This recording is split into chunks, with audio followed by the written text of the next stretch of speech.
मैं हाफिज़ मोहम्मद ज़ाकिर उर्दू मीडिया मैनपुरी से।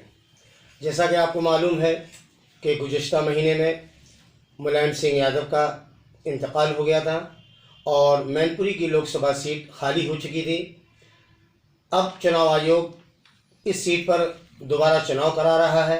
हालांकि 2024 में भी चुनाव होना है, अभी 1.5 साल का 1 साल का वक्फा है, इसीलिए वो चुनाव आयोग ने तारीख़ों का ऐलान किया है।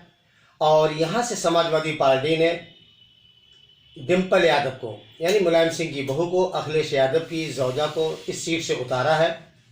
तो उसी सिलसिले में आज बात करते हैं मैनपुरी के मशहूर मारूफ समाजी कारकुन और समाजवादी पार्टी के ज़िला नायब सदर और मौजूदा वक्त में समाजवादी पार्टी के स्टार प्रचारक भी हैं और डिम्पल यादव के प्रस्तावक भी हैं, जो बहुत बड़ी जिम्मेदारी सौंपी गई है।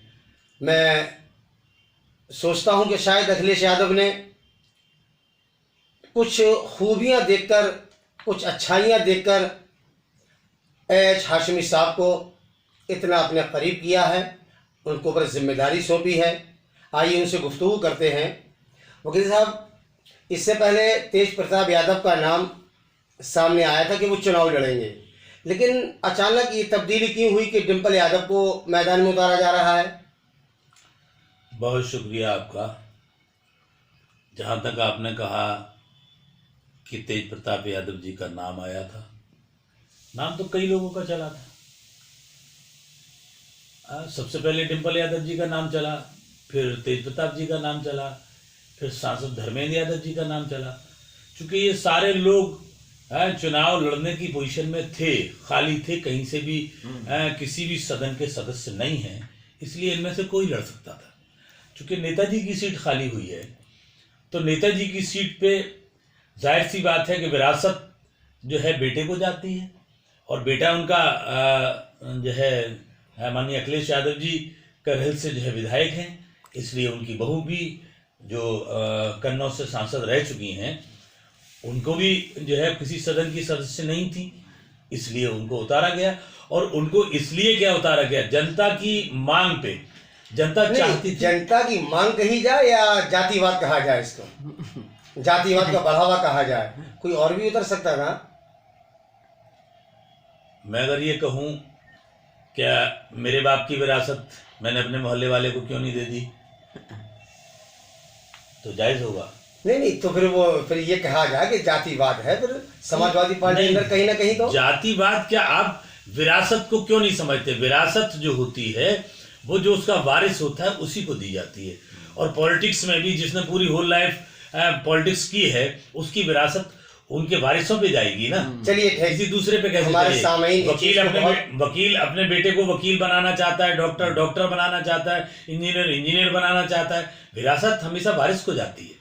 खैर, जो भी हो, मैं आपसे एक सवाल ही करना चाहता हूँ, आपने क्या तैयारी की? आपको इतनी बड़ी जिम्मेदारी अखिलेश यादव ने सौंपी है, और मैंने आपको देखा भी है टीवी वगैरह पर कि आप उनके प्रस्तावक भी बने हैं, साथ में पर्चा दाखिल आपने कराया है, तो क्या आपकी तैयारी है डिम्पल यादव को जिताने के लिए?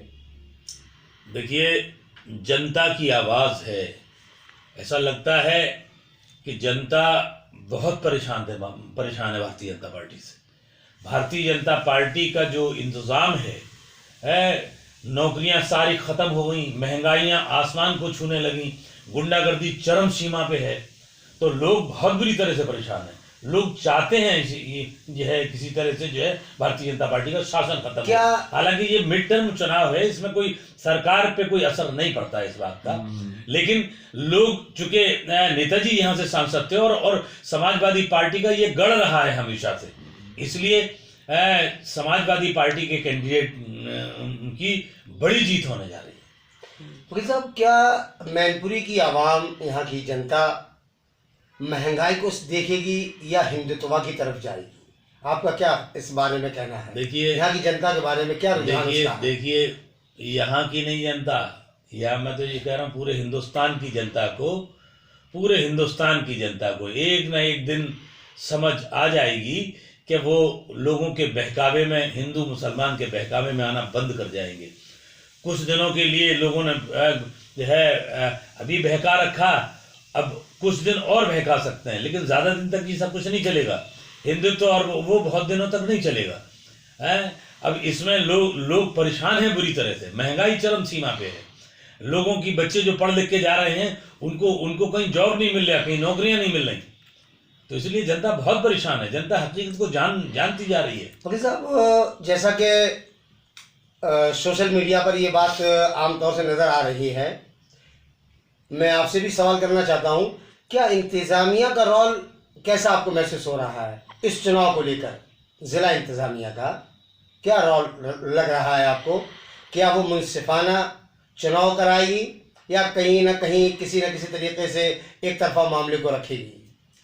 देखिए, जिस दिन से नॉमिनेशन शुरू हुआ है, तमाम चीज़ें, पुलिस का रवैया लोगों ने देख लिया कि राष्ट्रीय अध्यक्ष जी की गाड़ी को जो है आगे नहीं जाने दिया। एक दरोगा कह रहा है कि ऐसा बैरियर डाल दो, लोगों को, प्रस्तावकों को अंदर नहीं घुसने दे रहा। इसके अलावा कल एक शख्स जो है, दलित समाज का एक शख्स पूरे दिन बैठा रहा, उसे बहुत मुश्किल से शाम को जाके पर्चा मिला। पूरे दिन के बाद में 10 बजे से जाके बैठ गया है, शाम को जो है जाके जो है 3 बजे के लगभग उसे पर्चा बड़ी मुश्किल से दिया है। और आज उसका पर्चा वो भर के जब ले गया तो उसके पर्चे को समेट ही नहीं किया, वापस कर दिया।